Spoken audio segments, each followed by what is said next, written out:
טוב, בעזרת השם. So we're starting פרק ב'. פרק ב'. אני חבצלת השרון. Now it's again the nefesh, the neshama, Knesset Israel talking again, or to the nefesh talking to the neshama, Knesset Israel talking to HaKadosh Baruch Hu. אני חבצלת השרון. I am the rose of the Sharon. We know Sharon is the area in Eretz Israel. Shoshanat ha'amakim, the lilium of the Emek. The Emek is the valley. And Hashem responds, Keshoshana, you think you're only a lilium, you know the lily, the flower. Keshoshana ben achochim, you are this lily, this flower among the thorns. Ken rayati ben abanot, this is who you are, my love, amongst all the women. So you're something very special. Good? This is a translation of the two Pesukim. Now, I'm opening in a parenthesis. Every Shabbat, for the past 4 years, I'm on a weekly program, Lichvot Shabbat Kodesh, to have flowers delivered for Shabbat, for the house, in honor of my wife. Okay? And I want to show you what I received today. We have the rose and we have the lily. You see that? The white one is the lily, the lilium.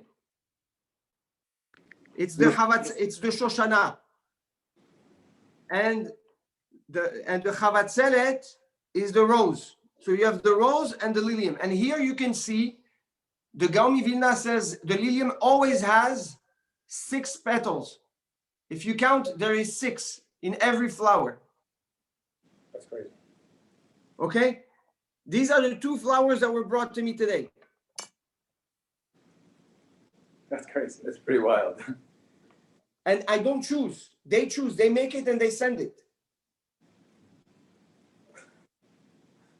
And this is the pasuk. This is the pasuk we're learning today. It's pretty crazy. Okay.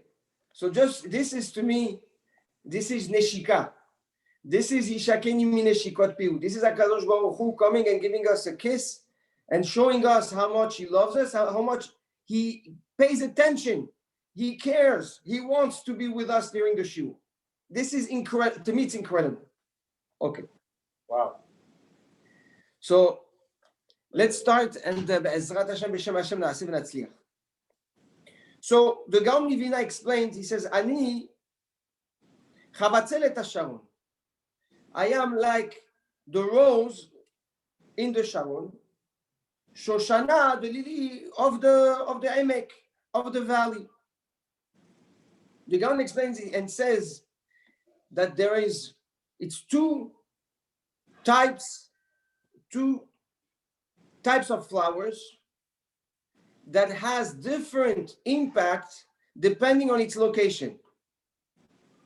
So the Sharon is a mountain. So when the flower is exposed to the mountain, it's exposed to the sun and the heat. And because of the sun and the heat, it dries out. The petals are not fresh. The color is dull. But when it sits in the Emek, when it grows in the Emek, in the valley, so it has shade. It's protected by the mountains from the sun, and it allows also a better temperature context for the flower to be fresh, beautiful, smell good, and have a beautiful color. It says the following. It says, Am Yisrael, says Knesset Israel, the Ani, every time there is the Ani, there is me. Okay? My Ani, my ego, makes me look like the flower, like the rose that's frail, that's weak, that's tarnished by the influence of the sun. Tachat HaShemesh, by the influence of the pleasures of the world, of the Yetzer Hara, of the peer pressure that darkens the skin, if you recall, of the beautiful lady. And that's when a person is ani. That's when he sits on top of the mountain. That's when he thinks he's rising above everyone. And he wants to be seen. He wants to show that it's above all. But so the Neshama, Knesset Israel says, every time I fall for the ani, every time I fall for the ego, every time I look to be exposed, I look to show how powerful, how tall, how high, where I belong in the greatness of the mountains, I look like a Chavatzelet Hashamon.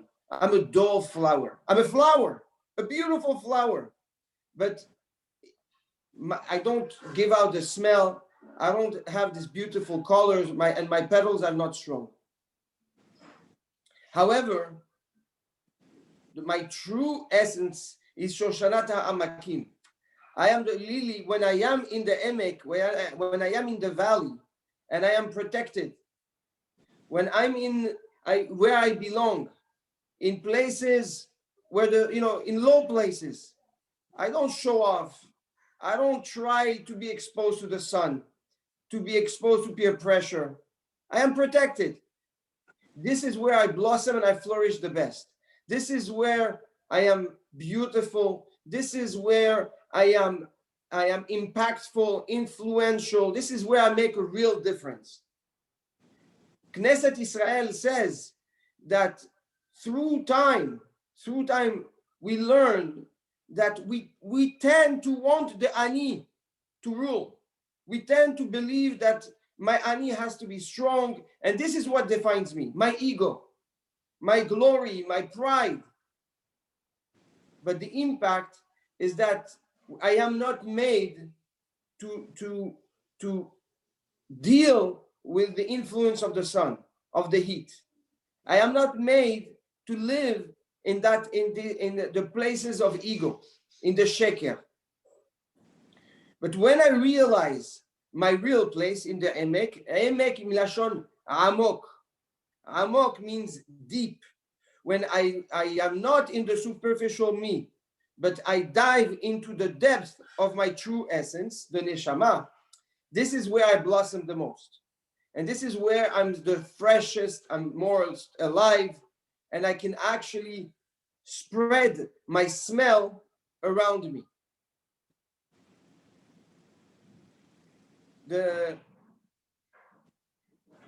And he says, and the Gaon brings a re'ayah. He says, every time we see Am Yisrael rise with its ego, it ends up getting slapped in the face. Throughout history, every time Am Yisrael gained momentum in the eyes of the Goyim and lost their path from Torah and Anava to strength and ego, it ended up bad. He says, we see all the Gedolei Olam, whether it's Avraham, whether it's Yaakov, whether it's Moshe Rabbeinu, David HaMelech, they praised themselves with what? With Anava. Ve'nachnu ma, ve'ani afar va'efer, ani rimma v'tola. I am a worm, I am dust. What am I? This is how Gedolei Olam praised themselves. They didn't praise themselves with their accomplishment and their ego. They praise themselves with the delta and the difference there is between their accomplishment and the blessing of HaKadosh Baruch Hu. And the delta is so far between the two that Moshe Rabbeinu says, "Ve'nachnu ma." What are we? I cannot find a place where I can build my ego. Yaakov Avinu in last week's parasha, what does he ask? Lechem le'echol u'beged lilbosh. All I want is food to eat and clothes to wear. That's it. So comes Knesset Israel and puts in perspective the challenge that we're facing versus our true essence and its respective outcome. And he says, this is why Talmidei Chachamim, they're called Talmid Chacham, the student that's Chacham. He says, when a Chacham is called Chacham, when you call someone Chacham, he's going to fall. If a person calls himself, I am a Chacham, that means he has nothing else to learn. So he says, no, we call the great scholars Talmid Chacham, a student that is Chacham, because as long as you know that you're a student, you will learn, you will rise, you will grow. When you think you are a Chacham, that's it. You can only go down. Shlomo HaMelech in Mishlei says, if you see a man that is smart in his own eyes, believe me that you will find a lot of foolishness in his words.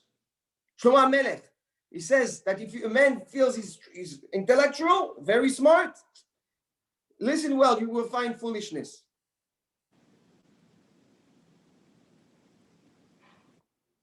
Wow. So this is the message that Shlomo HaMelech is giving us. He's telling us that this is the conflict, the historical conflict that we're facing on a personal level and on a national level, on a community level. We rise and we keep rising because with this, we are this flower that has all the beauty to it. It has its color, it has its shape, its smell, it's beautiful. But you can never forget where you belong. And what is the key factor that makes the person fall? The beginning of the pasuk, the ani. When there's me, I. When the I is prevailing, is ruling.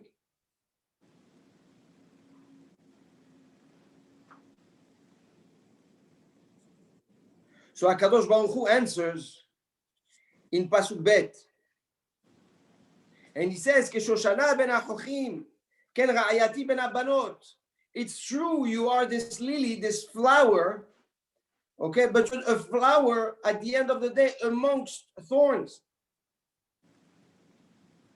And the fact, says the Gaon Mivilna, the fact that you are different, the fact that you are amongst thorns is what makes you so special, so beautiful, and so valuable.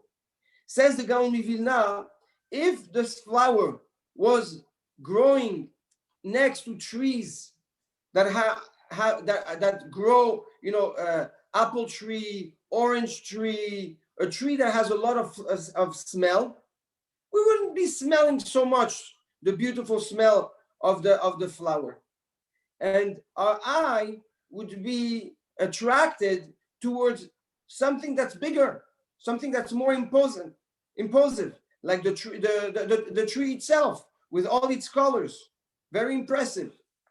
Where the flower, when it's among the thorns, it stands out. Says the Gaon Mivilna, HaKadosh Baruch Hu put us specifically amongst the goyim, amongst the thorns, so that we can, on one end, differentiate ourselves from the thorns by seeing what's around us, but also by creating value through our essence of being that flower, through our actions, through our wisdom, through our midot torot.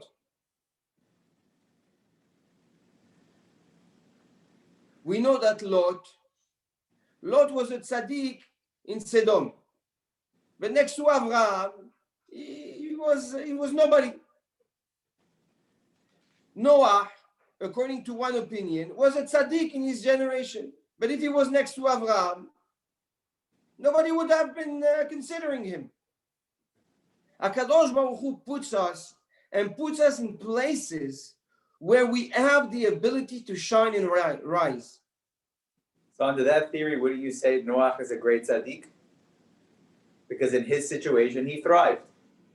So again, absolutely. The Torah says it. Right. Noach ish tzaddik tamim haya bedorotav. right?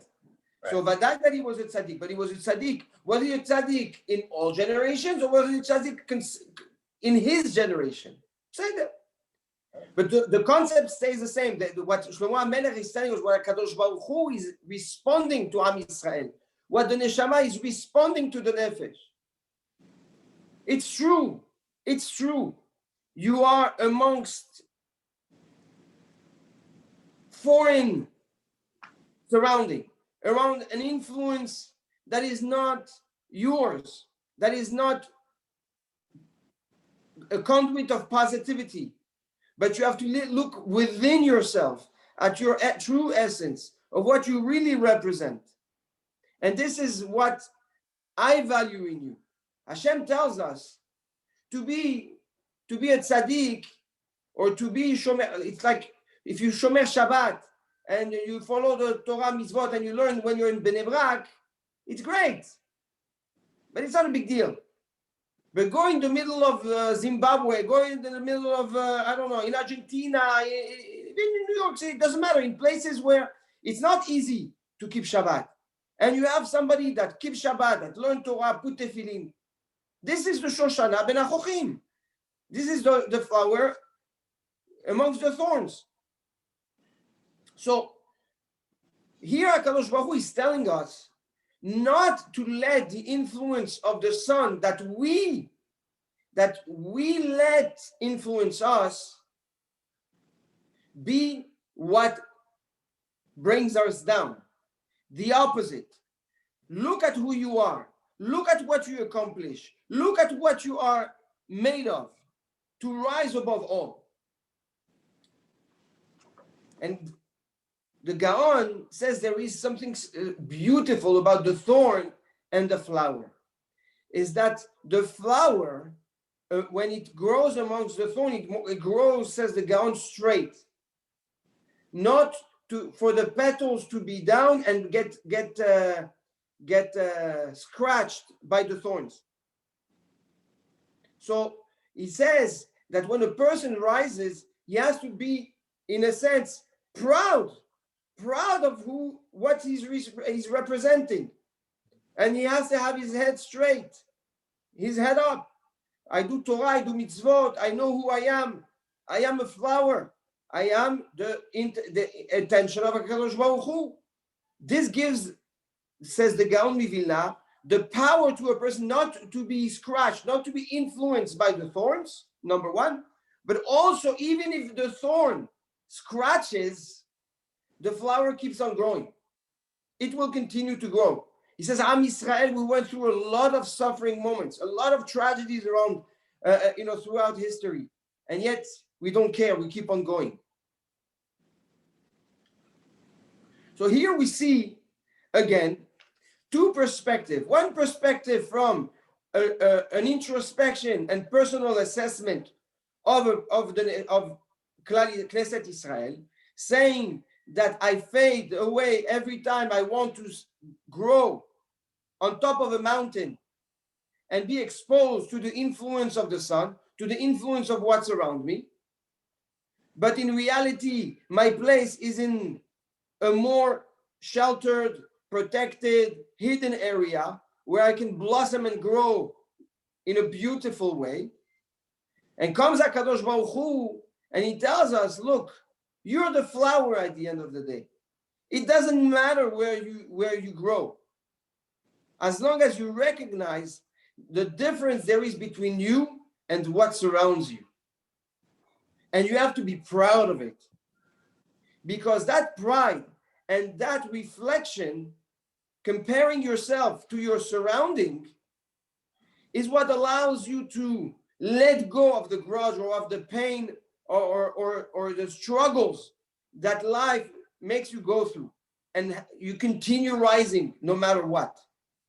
Rav, are we speaking about the rose in general, or is there any significance to, the outer layers of the rose going inwards? Meaning, there's different levels of the petals. So, is there any significance of the outer layer versus? So, very interestingly enough, here we're not talking about the actual rose. We're talking about the lily, the white flower. that has 6 petals. Got it. So those 6 petals, just because you're addressing it, so I will tell you something that the Zohar Kadosh says. The Zohar in Parashat Emor, it says that the rose, the lily, the Shoshana Ta'amakim, okay, changes its colors. It can change color. What does that mean? He says the Zohar. He says that, very interestingly enough, this flower has 6 petals. Okay, that we brought earlier. It's the Zohar, and those 6 petals represents the 6 sefirot of Chesed, Gevurah, Tiferet, Netzach, Hod, Yesod, right? And together they connect to the stem, which is the Malchut. So the Malchut, which is the vessel that we need to empower, that we influence in our daily routine, in our daily lives through Torah, mitzvot, tefillot, i.e. refer to fundamentals of Emunah. So the stem is the Malchut that carries 6 petals, which is the 6 Sefirot. Says the Zohar Kadosh, depending on the environment, or the influence will be influence of Chesed through an angel that is called Michael, or through the influence of Midat Adin, through the angel that is called Gabriel. And he says, depending, sometimes it's Rachamim. It's a balance of Din and of Chesed. It's a balance of judgment and abundance. And it's called mercy, which is who? Which is which is representing the Tiferet, or it's the Malchut Malach Refaim. So this petal has a very important Kabbalistic meaning in the Torah. Depending on where you make it grow and how you make it grow, meaning its environment, it will yield or more abundance, or judgment, or mercy. This is the Zohar Kadosh, Parashat Emor, page Kuf Zayin. Okay, so and says the Gaon Mivilna, and we're going to see that also the Malbim addresses the same Zohar. He says that the more we expose the Shoshana, the more we expose the lily, in an environment that is safe, in the valley, in an environment where there is enough sun but not too much, water but not too much, space, right? It does not matter how much thorns are around it, it will blossom and grow beautifully. This is the influence, that the reaction of the influence of space, water, and shade, right?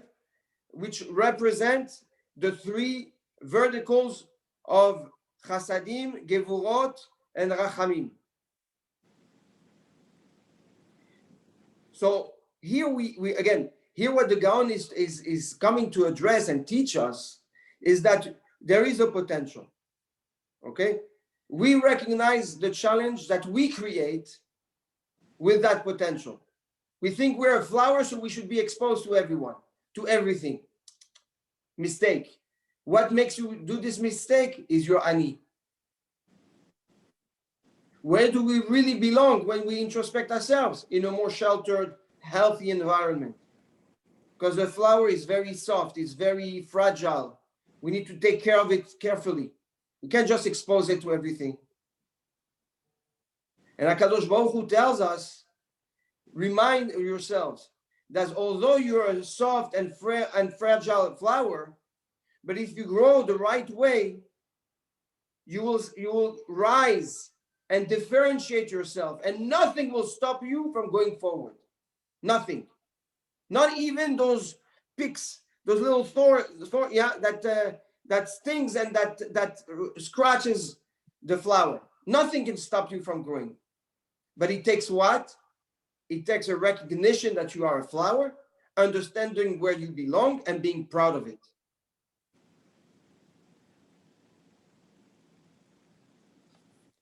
That's the approach of the Gaon Milna.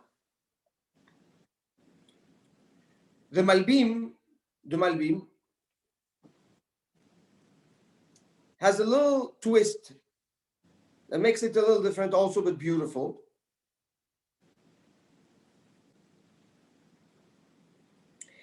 He says the opposite. Again, very interesting. The Malbim says, Ani havatzelet hasharon, right? So I am exposed to the sun, right? Because I'm sitting in the mountain.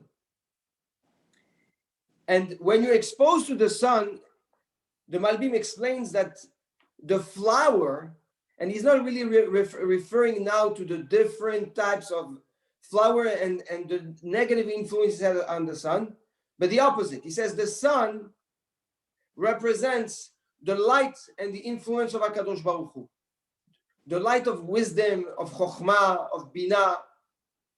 He says when you expose a flower to the sun, and the proper type of sun, right?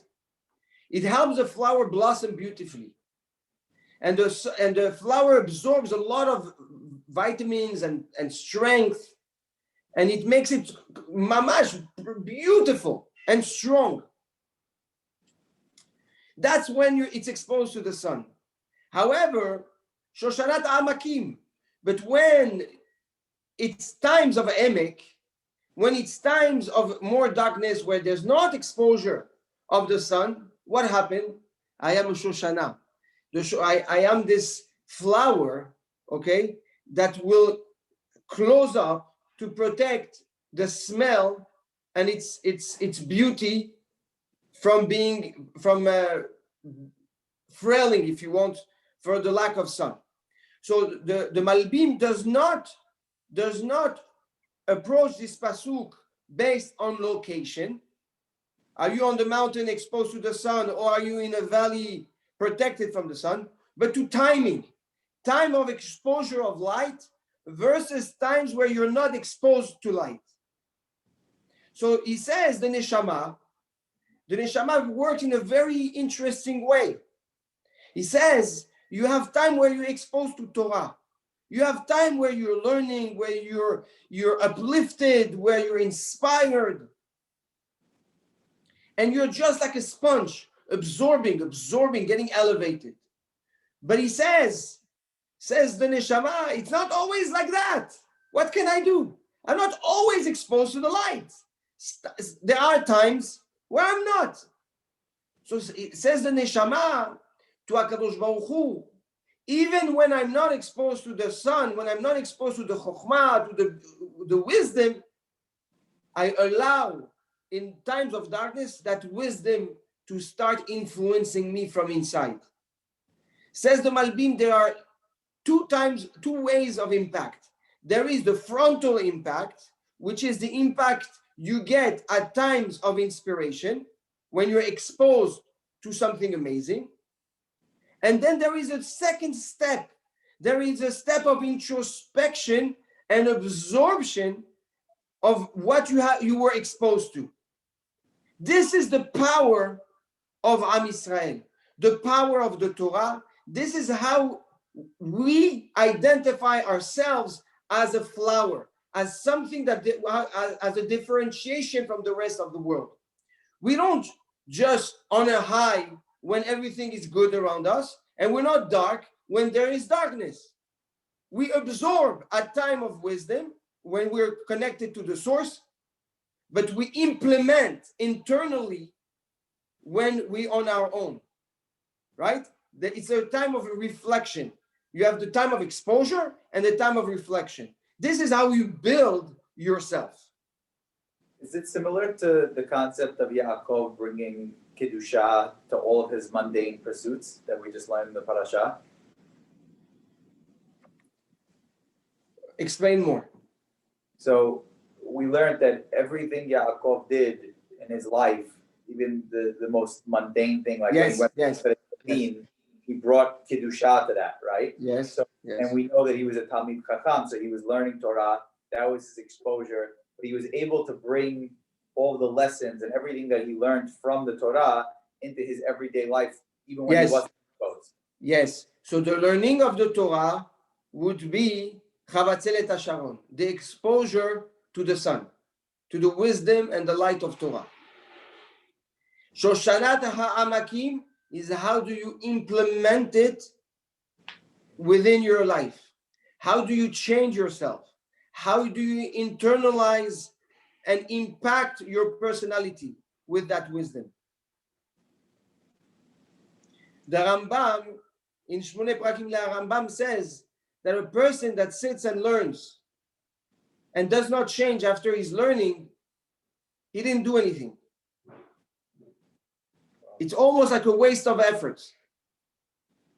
He says every time you absorb, you're exposed to wisdom, whatever that wisdom is, make sure at the end that there is something concrete that you can identify within yourself that helps you change. Even if it's minimal. Because that's the essence of learning Torah, is to help us reach our potential. Correct.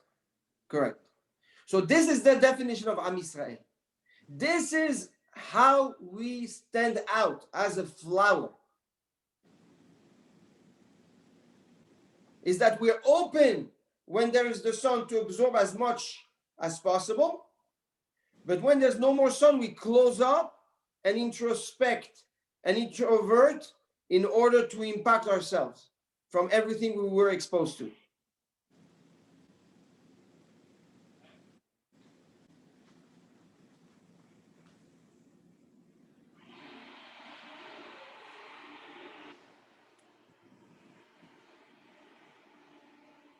And says the Gaon, says the Malbim, sorry, he says this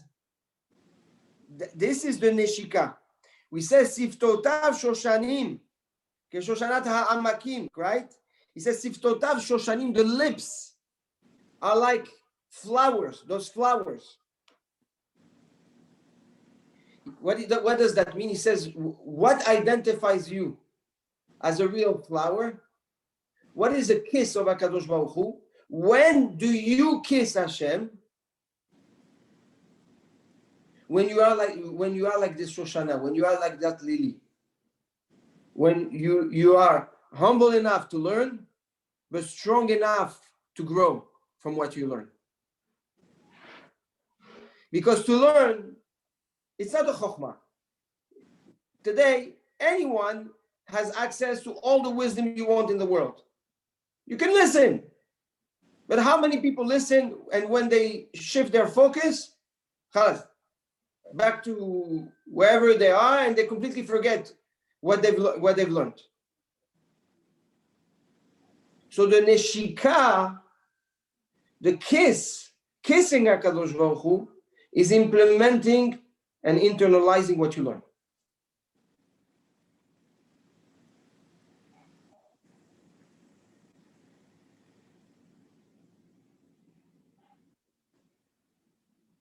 And then he says, Keshoshana ben achochim ken ra'ayati ben abanot. You are this beautiful lily, right? Amongst the thorns. So you are my beloved one. Like, somebody beautiful lady. You're my beloved amongst the thorns. Says the Malbim,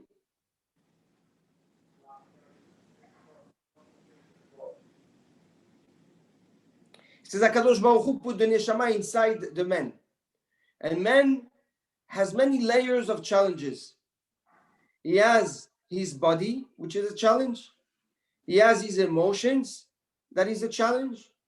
He has his lack of knowledge, that is his challenge. And then he has the exposure around him, that is his challenge. A lot of challenges. These are the chochim. This is what it takes for the Shoshana to become a ra'aya, for somebody mundane to become someone special. You cannot become special if I put you amongst everybody that's special. The Rabbeinu Yonah writes that the only reason darkness was created is to appreciate the light. If you had light and no darkness, we would not appreciate the light. Then Hashem could have just created us and no other nations. Exactly. So he says, when he brings the Rayam Emna, he brings the Zohar. He says that when a person disregards his body and is not in touch with his challenges, he's full of averot. But when a person is aware of his challenges, of the flaws of his body, of the different layers of conflicts that he has to face daily, this person is full of Torah and mitzvot. The Zohar says that. Why does he bring this Zohar? To tell us that you can only appreciate the Torah, you can only appreciate the mitzvot if you understand what you can do with it, if you understand what you can fix with it.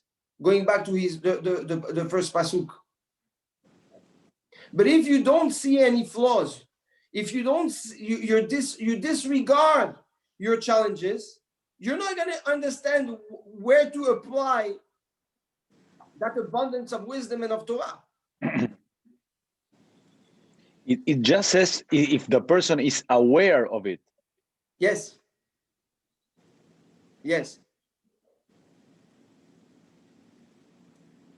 And not what? What are you trying to say? No, that if one is aware already, we are full of Torah and mitzvot. No, he says only the one that is aware of his challenges and his flaws, right, is someone that can be filled with Torah and mitzvot. What does that mean? Not from knowledge, but from implementation. If you don't know your flaws in your midot, how can you change? Okay. Right? Diagnostic.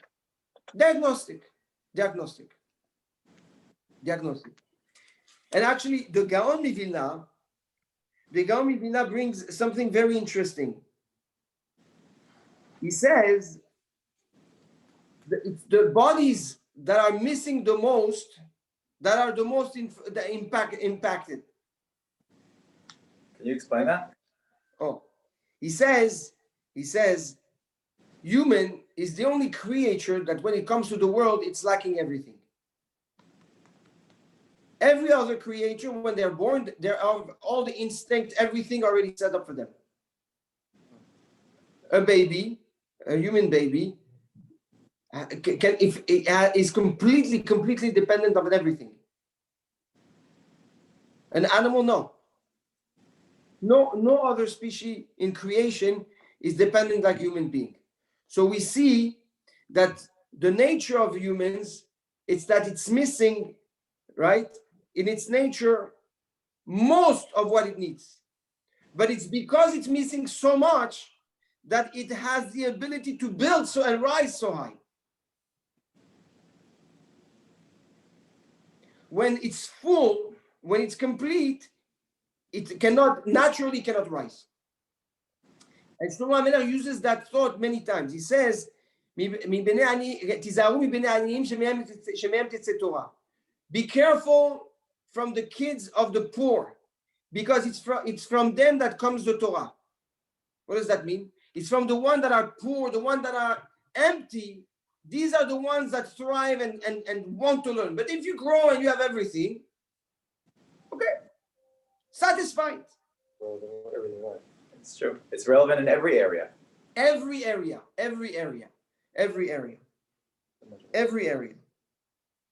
So he says, Mi sheyesh lo he'eder gadol, the one that's missing the most, hu yoter b'ma'ala. He is the one that has the greatest potential. I love that. So you're going to have one that looks at what he's missing and basically paralyze himself because he will compare what he's missing to what others have, versus someone that will see what he's missing and create a desire to fill it up. And that desire will be so much powerful than someone that already has, that his accomplishment will be much, much, much greater.